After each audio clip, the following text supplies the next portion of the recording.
श्री रघुनाथ जी की बारात में जाते हुए महाराज दशरथ जी के दिव्य और भव्य समाज को देखकर देवता हर्षित भी हो रहे हैं और उनके मन मलिन भी हो रहे हैं।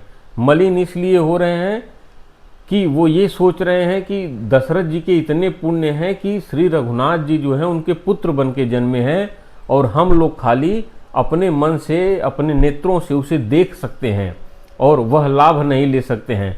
और देवता लोग कैसे हर्षित होते हैं, गोस्वामी तुलसीदास जी महाराज यहाँ लिखते हैं श्री रामचरितमानस में, सुरन सुमंगल अवसरु जाना, बरसहि सुमन बजाई निशाना, शिव ब्रह्मादिक विबुध बरूथा, चढ़े विमान ही नाना जूथा। और प्रेम पुलक तन हृदय उछाहू, चले बिलोकन राम विवाहु, देखी जनकपुर सुर अनुरागे, निज निज लोक सबहि लघु लागे, चितवहि चकित विचित्र बिताना, रचना सकल अलौकिक नाना, नगर नारी नर रूप निधाना, सुघर सुधरम सुशील सुजाना, तिनहि देख सब सुर सुर नारी, भय नखत जनु विधु उजियारी, विधि भयहु आ चरजु विसेखी, निज करनी कछु कतहु न देखी। देवतागण सुंदर मंगल का अवसर जानकर अपने अपने विमानों पर जा चढ़े और ढेर सारे नगाड़े बज रहे हैं। शिव जी, ब्रह्मा जी, अनंत जितने भी देवी देवता हैं टोलियों की टोलियां बनाकर अपने समूह के साथ चले जा रहे हैं, और उनके शरीर जो हैं प्रेम से पुलकित हो गए हैं और हृदय में अत्यंत उत्साह भरा हुआ है। क्यों? क्योंकि श्री रघुनाथ जी का विवाह देखने जा रहे हैं। ऐसा सौभाग्य करोड़ों वर्षों में शायद कभी आता हो, आए या ना आए, देवता इसके लिए अत्यंत हर्षित होकर चले हैं। जनकपुर को देखकर देवता लोगों को अपने अपने जो लोक हैं वह निज मात तुच्छ लगते हैं, उनको इतने तुच्छ लगते हैं कि जैसे कोई हिमालय पर्वत हो और कोई एक छोटा सा लघु पर्वत हो, जितनी उनके जैसे जमीन आसमान में फर्क दिखता है उस तरीके से उनको अपने लोक दिखाई दिखने लगते हैं। और नगर के जो विचित्र मंडपों को जो देखा गया, जो वहाँ पे जनक जी ने विचित्र मंडप, अति सुंदर मंडप बनाए थे, उनको देखकर, उनकी रचनाओं को देखकर, नगर के स्त्री पुरुषों को देखकर, नगर के स्त्री पुरुष उनको ऐसे दिखाई पड़ रहे हैं जैसे कोई सभी महान सज्जन, सुजान, सर्वज्ञ हैं, इस तरीके से दिखाई दे रहे हैं। और उनके सामने वो लोग अपने आप को तुच्छ समझते हैं और अपने आप को प्रभाहीन समझते हैं, और जैसे चंद्रमा के उजियाले में तारागण फीके मालूम पड़ते हैं, उस तरीके से देवता अपने आप को समझ रहे हैं। और इतना सब कुछ देखने के बाद ब्रह्मा जी को बड़ा ही आश्चर्य हुआ कि मेरी कोई जो करनी है, जो मेरी लीलाएं हैं, जो मेरी क्षमता है, उनमें से इस रचना में ऐसा कुछ भी नहीं है जिसमें मेरी रचना का प्रयोग हुआ है। ब्रह्मा जी अत्यंत आश्चर्यचकित होते हैं। तब शिव जी आते हैं और शिव जी समस्त देवताओं को समझाते हैं और कहते हैं, शिव समुझाए देव सब जानी, आचरज भुलाहू। कहते हैं कि शिव जी समझाते हैं कि आश्चर्य क्यों कर रहे हो, हृदय विचारु धीर धरी सिय रघुवीर विवाहु।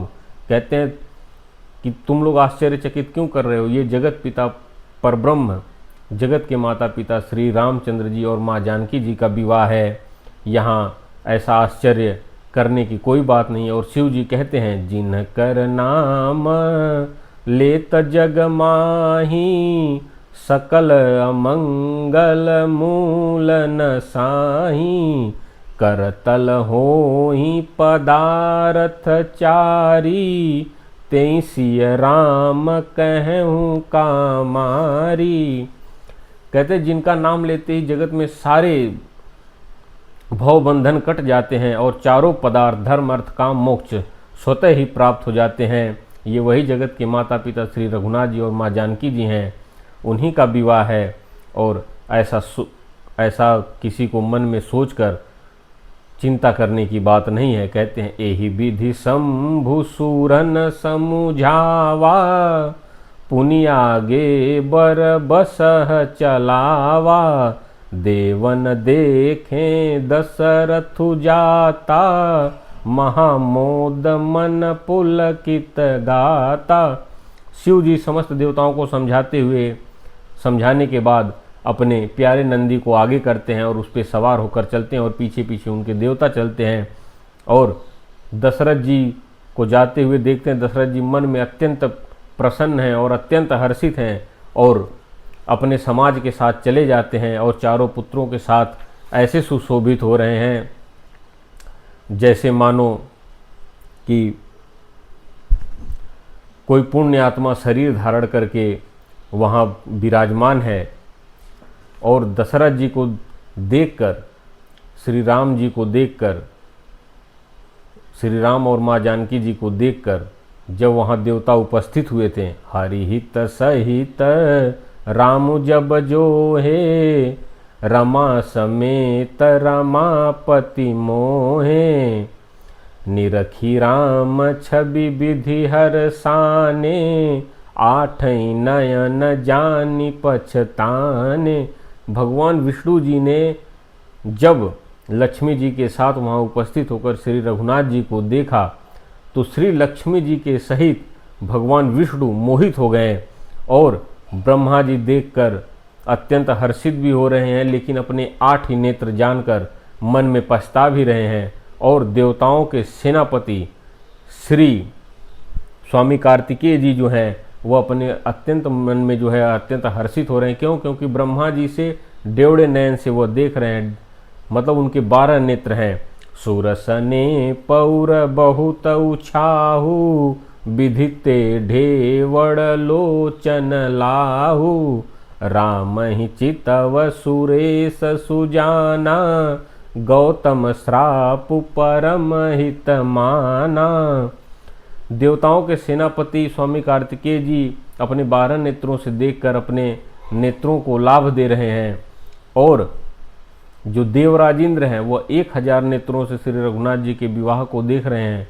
और जो गौतम ऋषि का उनको श्राप था कि आपके 1000 नेत्र हो जाएं, उसको वह परम हितकर आज मान रहे हैं, क्योंकि 1000 नेत्र श्री रघुनाथ जी के विवाह को देख रहे हैं। और जितने भी देवता हैं, सकल देव सकल सुरपति सियाही, आज पुरंदर सम को नाही। समस्त देवता जो हैं वह देवराज इंद्र जी से चिढ़ रहे हैं। क्यों? क्योंकि देवराज इंद्र 1000 नेत्रों से श्री रघुनाथ जी के विवाह को देखकर अपने नेत्र को सुफल बना रहे हैं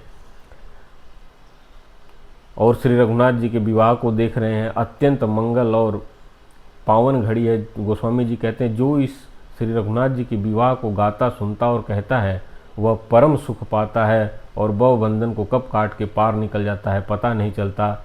आज के लिए यह कथा यहीं समाप्त करते हैं। अगर वीडियो अच्छी लगी हो तो चैनल को लाइक, शेयर और सब्सक्राइब करें। कमेंट में जय श्री राम लिखें। हर हर महादेव, जय शिव शंभू।